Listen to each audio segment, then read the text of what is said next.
سر لوگ کہتے ہیں نا وائرس بڑا خطرناک ہے، بیکٹیریا، سب سے خطرناک وائرس جو ہے نا یہ انسان ہے، اس سے خطرناک کوئی بیکٹیریا نہیں ہے۔ ہزاروں وائرسز اور بیکٹیریاز جو ہے نا وہ روزانہ انسان کے ہاتھوں مر جاتے ہیں، لاکھوں، جو ہمارا امیونٹی سسٹم ہے۔ ادروائز تو یہاں آئے دن جناب وبائیں پھیلی ہوں، انسان ماری جائیں۔ ہمارے اندر اللہ نے ایسا سسٹم رکھ دیا ہے کہ جب وائرسز یا بیکٹیریاز جاتے ہیں وہ تو کبھی کبھار انسان بیمار ہوتا ہے نا، ورنہ یہ تو جا رہے تو روزانہ تھوک کے حساب سے وہ سسٹم اس کی مخالفت کرتا ہے، ان کو مار دیتا ہے۔ یہ میدا دیکھ لیں کیا چیز ہے، گوشت کی چیز بنائی ہے، آپ اس میں جناب بوٹی ڈال دیں وہ بھی ہضم ہو کے نکل جاتی ہے، آپ سبزی ڈال دیں وہ بھی ہضم ہو کے نکل، ایسا تیزاب کا سسٹم رکھا ہے اور سب کچھ ہضم ہو جاتا ہے، سب کچھ۔ یعنی اللہ تبارک و تعالیٰ نے اس کو ایسا مینج کیا ہے۔ اب یہ صرف دل کو دیکھ لیں آپ، 1,00,000 دفعہ روزانہ سب دھڑک رہا ہے، 1,00,000 دفعہ روزانہ بغیر کسی بیٹری کے، اور خالی دھڑک نہیں رہا سر، 10,000 لیٹر خون پمپ کر رہا ہے پورے جسم کے اندر۔ یہ کوئی یو پی ایس بھی نہیں کام کر سکتا، ایک بندے کا دل نہیں چلایا جا سکتا، اتنا خرچ۔ یہ وینٹیلیٹر پہ دیکھیں نا کتنا خرچہ ہوتا ہے، روزانہ کا 1,00,000 1.5 لاکھ روپے لے رہے ہوتے ہیں، اس میں بندہ زندہ نہیں رہتا، صرف دل کو مصنوعی طور پہ چلا رہے ہوتے ہیں، میڈیکلی اس کی موت ہو چکی ہوتی ہے۔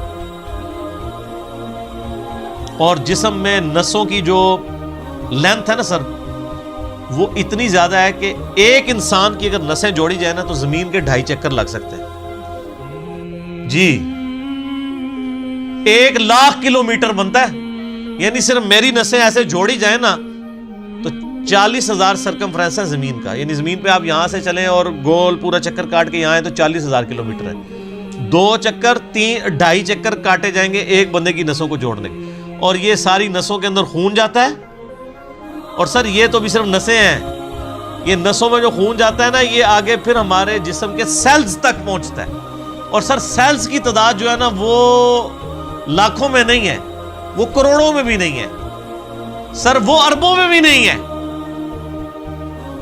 100 ٹریلین سیلز ہر بندے میں موجود ہے، 1 ٹریلین جو ہے نا وہ 1000 ارب کے برابر ہوتا ہے، اور ارب تو میں نے آپ کو بتا دیا کیا ہے، کڈی خطرناک شے ہے ارب۔ 1000 ارب ہوں تو 1 ٹریلین بنتا ہے، تو 100 ٹریلین سیلز ہر بندے کے اندر موجود ہے، ایک ایک بندے کے اندر، ان کے اندر آکسیجن جاتی ہے، اس کی ڈویژن ہوتی ہے، اور اگر یہ خلیوں کی ریپروڈکشن ڈسٹرب ہو جائے تو کینسر بن جائے۔ سر ایک انسان کے 100 ٹریلین سیلز ان کے اوپر کنٹرول کر سکتا ہے کہ یہ صحیح صحیح کام کریں؟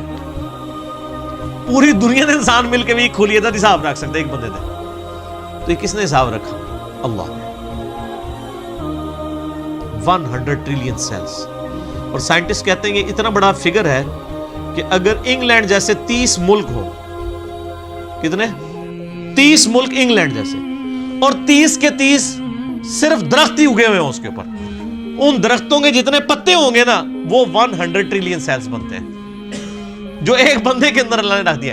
اور سر یہ سیلز آپ یہ نہ سمجھیے گا کہ کوئی اینٹ یا بجری ہے، ایک ایک سیل جو ہے نا اس کے اندر پورا ایک پاور سسٹم ہے، ایک اگر سیل بنانا پڑ جائے نیو یارک سٹی جتنی جگہ چاہیے اس کے اندر جتنے سسٹم ہے جی۔ زندگی کی تو میں بات ہی نہیں کر رہا، زندگی تو کوئی ڈال ہی نہیں سکتا، اس کے اندر جو سسٹمز لگے ہوئے ساری کی ساری چیز، اور یہ ایک انسان کی بات ہو رہی ہے سر، ایک انسان کی، اور یہ صرف سیلز کی بات ہو رہی ہے۔ ابھی یہ نہیں بتایا جا رہا کہ وہ سیلز کیسے ڈیسائیڈ کرتے ہیں کہ کن سیلز نے آنکھیں بننا ہے، کس نے گردے بننے ہیں، یہ سیلز تو ایک جیسے ہی ہیں۔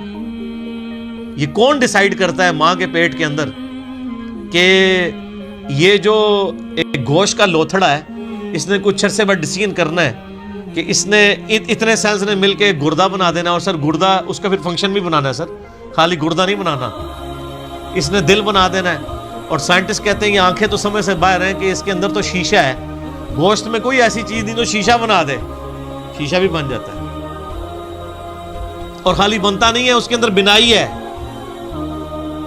صرف آنکھ میں بولوں نا میرے بھائی 1 گھنٹہ چاہیے، یہ آنکھ کیا چیز بنا دی اللہ نے، پھر پھیپڑے ہیں، گردے ہیں، جگر ہے، ایک ایک بندے کی یہ چیزیں کنسیڈر کریں تو انسان یہ میریکل ہے۔ یعنی انسان خود بہت، یہی تو اللہ تعالیٰ نے فرمایا سنوریہم آیاتنا فی الآفاق وفی انفسہم، ان قریب زمین و آسمان میں اور تمہاری جانوں میں ایسی نشانیاں دکھائیں گے تم چیخ اٹھو گے کہ اللہ حق ہے۔ سر ایک بیج کے اندر اتنا ڈیٹا موجود ہے کہ جتنی انسانی تاریخ میں کتابیں لکھی گئی ہیں۔ یہ سیڈ خود اللہ تعالیٰ کا بہت بڑا معجزہ ہے۔ ایک بیج آپ زمین میں بوتے ہیں تو 6 ارب گنا بڑا درخت بن جاتا ہے، اور ارب تو آپ کو پتا ہے کتنا ہوتا ہے، 6 ارب گنا بڑا درخت اس ایک بیج۔ اور یہ بیج تو آپ کو صرف نظر آ رہا ہے نا، زمین و آسمان کی ساری مخلوقات مل کے ایک بیج نہیں بنا سکتی، ایک بیج نہیں بن سکتا۔ آپ کو تو یہ بے قدر نظر آ رہا ہے، لیکن سر اس بیج کے اندر وہ ڈیٹا ہے، ایک ایک چیز پروگرام ہے کہ اس سے جو درخت بننا ہے اس کے پتوں کا کلر کیا ہوگا، اس کے تنے کا سائز کیا ہوگا، اس سے فروٹ کون سا اگنا ہے، اس فروٹ کے پکنے کی ٹائمنگ کیا ہوگی، ایک ایک جو ڈیٹا ہے نا وہ یہ ہارڈ ڈسک، یہ بیج ہے۔ اور سر آپ نے تربوز کبھی کاٹا ہے؟ اس کے اندر سے کتنے بیج نکلتے ہیں؟ آج کل سردیاں امرود کھایا ہے، کتنے بیج نکلتے ہیں؟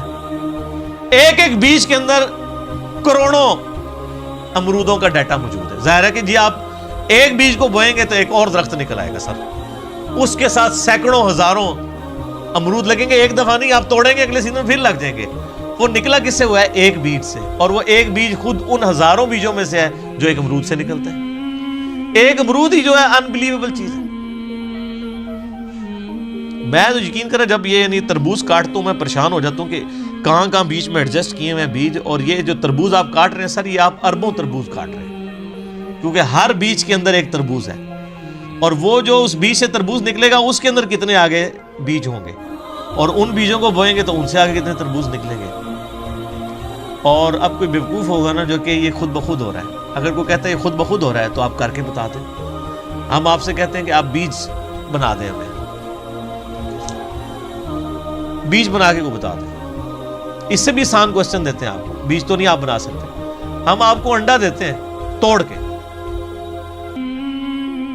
آپ اس سے چوزا بنا کے بتا دیں۔ انڈا تو بنانے کا آپ کو کہہ ہی نہیں سکتے نا جناب، وہ تو آپ کو بھی پتا ہے، زمین و آسمان کی ساری مخلوقات مل کے ایک انڈا نہیں بنا سکتی۔ اور مجھے اگر آپ بتائیں کہ اگر کسی شخص کو یہ نہ پتا ہو کہ چوزا انڈے سے نکلتا ہے، آپ اس کے سامنے الٹے بھی لٹک جائیں نا وہ ماننے کے لیے تیار نہیں ہوگا۔ یار اس میں سے کیسے چوزا نکل سکتا ہے؟ اس کو تو پورا سسٹم ہے، اس کے تو ایک پوری ایروفائل سٹرکچر ہے اس کے پروں کی، اس کے اندر پورا ایک یعنی کھانے پینے کا نظام ہے، وہ پوری ایک زندگی ہے، اس لیسدار مادے سے بنتی ہے، اندر جا کے کون بنا دیتا ہے؟ کوئی ماننے کے لیے تیار نہیں ہوگا۔ اسی لیے میں ایک جملہ بولتا ہوں کہ اس کائنات میں جو کچھ ہو رہا ہے نا وہ معجزہ ہے، جو کچھ ہو رہا ہے، لیکن چند معجزات کے ہم عادی ہو چکے ہیں، اس لیے ہمیں معجزے لگتے نہیں ہیں۔ سر مردے کے زندہ ہونے سے بڑا معجزہ ہے انڈے میں سے چوزے کا نکلنا۔ وہ مردہ زندہ ہو جائے لوگ کہیں گے یہ بہت بڑا معجزہ ہو گیا، اس لیے کہ ہم عادی نہیں ہیں۔ سر اس سے بڑا معجزہ انڈے میں سے چوزا نکلنا ہے، اس کے اندر تو کوئی ایسی چیز موجود نہیں ہے، کون نکال رہا ہے؟ اور سر یہ ایک انڈا نہیں ہے، خربوں انڈے ہیں، مرغیوں کے انڈے، چیلوں کے انڈے، کبوتروں کے انڈے، طوطوں کے انڈے، یہ تو نہ ختم ہونے والی چیز۔ ایون یہ مکھیاں آپ کی جتنی نکل رہی ہیں شراط الارض، یہ سب انڈوں میں سے نکلتی ہیں۔ یہ ڈریگن فلائی جس کا میں اکثر ذکر کرتا ہوں، جس کے اوپر انہوں نے شنوک ہیلی کاپٹر بنایا ہے، وہ جس کے 4 پر ہوتے ہیں، جسے ہم پنجابی میں ہیلی کاپٹر کہتے ہیں۔ سر یہ ایک بال پوائنٹ کے نقطے جتنا انڈا ہے جس سے وہ نکل رہی ہے، اور اس کے ایک ڈھیلے کے اندر نا 25,000 آنکھیں ہوتی ہیں ایک ڈھیلے میں، اور وہ اس کی آنکھ کتنی سی تھی وہ ہوگی آپ دیکھ لیں، اور وہ پورے کوارڈینیٹس اپنے لوکیٹ کرتی ہے۔ آپ کے ہیلی کاپٹر اور جہازوں کو تو لینڈ کرنے کے لیے جگہ چاہیے، اور اللہ نے جو بنائے ہوئے ہیں، چڑیے کو آپ نے کبھی دیکھا ہے؟ اس کو لینڈنگ کے لیے کوئی جگہ تلاش کرنی پڑتی ہے، کوئی جگہ صاف کروانی پڑتی ہے، جدھر سے اٹھے جہاں مرضی جا کے لینڈ کر لیں۔ اور ہمارے جہازوں میں تو ہمیں فیول ڈالنا پڑتا ہے سر، چڑیا میں آپ کو نہیں فیول ڈالنا پڑتا، وہ خود اپنا فیول لیتی ہے۔ اور آج کل تو یہ سردیاں ہیں، آپ کو پتہ ہے آج کل وہ پرندے آئے ہوئے ہیں سائبیریا سے، ادھر 10,000 کلومیٹر کا سفر، کتنا سر؟ بوئنگ 747 میں ایک دفعہ ٹینکی فل کرے نا وہ بھی 8,000 کلومیٹر اڑتا ہے انجنوں کے ساتھ۔ اور یہ نازک سا پرندہ جس کو آپ سرخاب کے پر سنا بھی ہوا ہے نا، سرخاب آپ دیکھ لیں کتنا سا اتنا سا پرندہ ہوتا ہے اگر اس کو پر پھیلائے تو، اور وہ ان پروں میں وہ طاقت، بالکل نازک سے پر ہے سر، 10,000 کلومیٹر اڑ کے آتا ہے بغیر کھائے پیے. جی اسٹیش ہے کوئی نہیں. اور توکل دیکھیں، سمندر کے اوپر سے اڑ کے آتا ہے جہاں وہ لینڈ بھی نہیں کر سکتا، اور اس کو اپنے اللہ کے اوپر کتنا اعتماد ہے کہ یہاں پہنچتا ہے وہ بغیر کھائے پیے. اور وہ نیند کی کنڈیشن میں بھی، یعنی وہ جس کو پنجابی کہنا جاگو میٹی رہتا ہے، وہ اڑتا رہتا ہے، اس کے پر چلتے رہتے ہیں، وہ اپنی نیند بھی ہوا کے اندر پوری کرتا ہے. 10,000 کلومیٹر کا سفر کر کے آتے ہیں یہاں پہ. اور کیونکہ وہاں زیادہ سردی ہوتی ہے نا، یہ بھی ان کو پڑھایا ہوا ہے اللہ نے جناب کہ سردی زیادہ ہوگی، چلو سب کانٹیننٹ. پھر یہاں پہ ہمارے جو شکاری لوگ ہیں کچھ شکار کرتے ہیں، زیادہ تر تو وہ بچ جاتے ہیں. پھر وہ جب موسم جب صحیح ہوتا ہے وہ واپس بھی رشیا چلے جاتے ہیں. یہ سر میں صرف ایک سپیشیز کی بات کر رہا ہوں. تتلیاں ہیں وہ بھی ملینز کی تعداد میں. آپ اگر ایک یوٹیوب کے اوپر آپ یہ نیشنل جغرافی والوں کا پروگرام دیکھیں نا، میگا مائگریشنز کے نام سے بڑی بڑی جو یعنی ہجرتیں ہوتی ہیں جانوروں کی، کہاں سے کہاں تک جاتے ہیں، بندہ حیران ہو جائے. یہ ہاتھی جناب جو آپ کو بالکل سیدھا سا نظر آ رہا ہے، یہ صرف پاؤں مار کے نا زمین پہ 40 کلومیٹر دور کمیونیکیشن کر لیتا ہے دوسرے ہاتھی کے ساتھ کہ سر میں تھے جے. 40 کلومیٹر بغیر موبائل فون کے. اور یہ جو عقاب ہے کئی کلومیٹر سے نا ایک کیڑا بھی زمین کے اوپر دیکھ لیتا ہے سر، اور وہ شکار کرتا ہے. اللہ نے اس کو سکھا دیا. پھر اگر مچھلیوں کی طرف جائیں تو بندہ پریشان ہو جاتا ہے. کیا ایک یعنی گوشت کے ایک لوتھڑے کے اندر اللہ نے کیا ان کے اندر پوری چیزیں فٹ کر دی ہوئی ہیں. سمندر کے اندر کوئی مطلب انڈیکیٹرز تو نہیں لگے ہوئے کہ یہ مشرق ہے، یہ مغرب ہے، شمال ہے، جنوب ہے. ان کے دماغ میں کمپاس لگی ہوئی ہے. یہ سائمن مچھلیاں کہاں سے چلتی ہیں، کہاں تک واپس پہنچتی ہیں، کدھر کدھر سمندر میں ٹریول کرتی ہیں، اپوزٹلی پھر پہنچ بھی جاتی ہیں. اللہ تعالیٰ فرماتا ہے رزقا للعباد. یہ جو کھجوروں کا ذکر کیا یہ کھانے کے لیے رزق ہے، میرے بندوں کی روزی. اللہ اکبر. وَأَحْيَيْنَا بِهِ بَلْدَةً مَيْتًا. اور اس پانی کے ذریعے ہم مردہ زمین کو زندہ کر دیتے ہیں. كَذَلِكَ الْخُرُوجِ. تمہیں بھی اسی طریقے سے ہم نکال لیں گے. وہ جو سوال ہوا تھا نا جب ہم مر کے مٹی ہو جائیں گے اور ریزہ ریزہ ہو جائیں گے، ذَلِكَ رَجْعٌ بَعِيدٌ. یہ تو دور کی بات ہے، ہم زندہ ہوں گے. اللہ نے یہ سارے دلائل ذکر کر کے کہا كَذَلِكَ الْخُرُوجِ. اور جو اللہ اتنے بڑے بڑے کام کر رہا ہے نا، اور مردہ زمین سے وہ پانی کے ذریعے نباتات کو اگا رہا ہے، تمہیں بھی زمین سے اگا لے گا اسی طریقے سے. یہ ٹینشن نہ لو یہ اللہ کیسے کرے گا، اللہ کے لیے کوئی مسئلہ ہے؟ اللہ تعالیٰ اس سے زیادہ مشکل کام آلریڈی کر رہا ہے. اور جو تم دیکھ رہے ہو، دیکھ رہے ہیں نا سر، ہم نہیں دیکھتے ہیں جناب بارشوں کی وجہ سے زمین کے اندر سے نباتات اگتی ہے، دیکھ رہے ہیں نا. اور نہ بھی دیکھ رہے ہو، یہ ہماری زندگی اس بات کا ثبوت ہے. آج اناج اگنا بند ہو جائے سارے مرے پڑے ہوں گے. تو یہ عملی تواتر ہے، سب کو پتا ہے کہ یہ ہو رہا ہے. اور اللہ ہمارا رزق للعباد، یہ ہمارے بندوں کے لیے رزق ہے جو ہم اگا رہے ہیں. اب اس کے اندر بھی قیامت مضمر ہے سر. وہ بیمار لوگ جب ڈاکٹروں کے پاس جاتے ہیں نا تو وہ ڈاکٹر کہتے ہیں اور ڈاکٹر صاحب اینے چاول کھاتے سن بس طبیعت خراب ہوگی. اب چاول تو منع تھے. تو جو سیانے ڈاکٹر ہوتے ہیں وہ کہتے ہیں جناب گولی بھی تو اینی جی ہوتی ہے نا، اتنی سی گولی بندے کو ٹھیک کر دیتی ہے اور زہر کی اتنی سی گولی بندے کو مار دیتی ہے. تو اتنے چاول تو بہت زیادہ ہوتے ہیں. یعنی رزق ہے چاول، لیکن اگر وہ بھی ہمارے جسم رسپانس نہ کرے اس کو تو ہمارے لیے بیماری بن جاتا ہے. تو یہ زمین میں جتنی چیزیں ہم کھاتے پیتے ہیں اگر یہ کمپیٹیبل نہ ہو، اس کے لیے کمپیٹیبلٹی کا لفظ انگلش میں استعمال ہوتا ہے ہمارے جسم کے ساتھ. تو سر یہ تو ایک قطرہ ٹپکاتے ہی، یہ آم جو آپ چوس رہے ہیں، آم کی ایک ڈراپ زبان پہ رکھتے ہی بندہ مر سکتا ہے اگر یہ ہمارے جسم کے ساتھ کمپیٹیبل نہ ہو. ایک قطرہ مارنے کے لیے کافی ہے. تو رزق للعباد میں قیامت مضمر ہے کہ ہم نے یہ صرف چیزیں اگائی نہیں ہیں، بندوں کے ساتھ کمپیٹیبل کر دی ہیں کہ یہ کھائیں گے ان کے جسم ہضم کریں گے. دیکھیں نا انسان گوشت بھی کھاتا ہے جناب، سبزیاں بھی کھاتا ہے، کس طریقے سے ہضم ہوتی ہیں. اگر یہ ہضم نہ ہو زبان پہ رکھتے ہی بندہ مر بھی سکتا ہے. آپ ذرا شیر کے سامنے تازہ ترکاری لا کے رکھتے ہیں جناب اگا کے، وہ جناب اس کو سونگے گا بھی نہیں. کیوں؟ اس کو پتہ ہے میرا رزق نہیں ہے. اور بکری کے سامنے آپ لا کے بہترین جناب چھوٹے گوشت کا، یا چھوٹا گوشت تو چلو اسی کا ہوگا، وہ کہے گی یار میں نہیں کھاندی، غیبت ہی نہ ہو جائے، مردہ بھائی کا گوشت. ਉਹਦੇ ਸਾਹਮਣੇ ਜਨਾਬ ਮਛਲੀ ਲਿਆ ਕੇ ਰੱਖ ਦਿਓ, ਤੁਸੀਂ ਮੋਟਾ ਗੋਸ਼ت ਲਿਆ کے رکھ ਦਿਓ, کھائے گی بکری؟ تو دیکھ لیں کمپیٹیبل. اور پھر جو اللہ نے دودھ بنا دیا ہے، اور سورۃ النحل میں اللہ تعالیٰ فرماتا ہے نا کہ گوشت اور گوبر کے اندر سے، خون اور گوبر کے اندر سے ہم تمہیں دودھ پلاتے ہیں. سر دودھ کی تو آپ کو امپورٹنس کا نہیں پتا. اس وقت جتنی انسانیت زندہ ہے دودھ کے اوپر ہے. دودھ ختم ہو جائے نا تو بچے بڑے ہی نہیں ہو سکتے.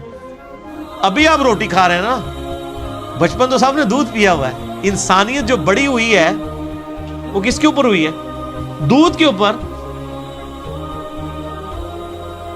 اگر دودھ نہ ہو، یا دودھ بھینسیں دینا یا گائے بند کر دے، تو سر انسانیت نے کہاں سے بڑھا ہوگا؟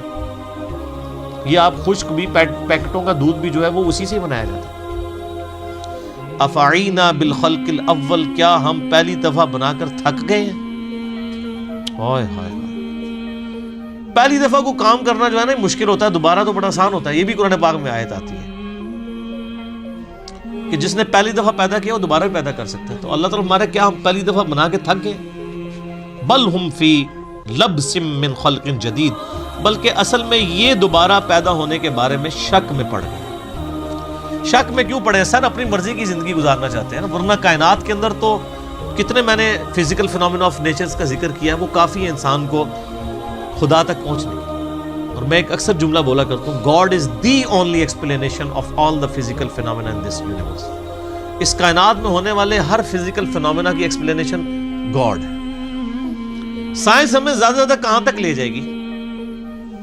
سائنس صرف ڈسکوری کرتی ہے سر. پہلے اگر انڈے کی وہ انہوں نے ڈسکوری کی کہ انڈے کے اندر چوزا بنتا ہے، اور اس کے بعد پھر ایک اور سٹیپ طے ہو گیا کہ اس میں کیمیکل ریئیکشنز کیا ہوتے ہیں. آپ جتنا مرضی کریں، آپ ڈسکوری سے ایک ایک سٹیپ اور طے کرتے جائیں گے، لیکن کریں گے ڈسکوری. انڈا کو بنا نہیں سکے گا، چوزا کو بنا نہیں سکے گا. اسی لیے بایولوجی کا یہ لا فائنل ہو چکا ہے کہ living things can never be created out of non living things. مرغی نہیں انڈا دینا ہے تو اس میں سے چوزا نکلنا ہے سر، انڈا کو بنا نہیں سکتا. آپ وہ انڈا آپ چاہے چوزے کے نیچے رکھ دیں، چاہے آپ اس کو کسی مشین کے اندر رکھ دیں،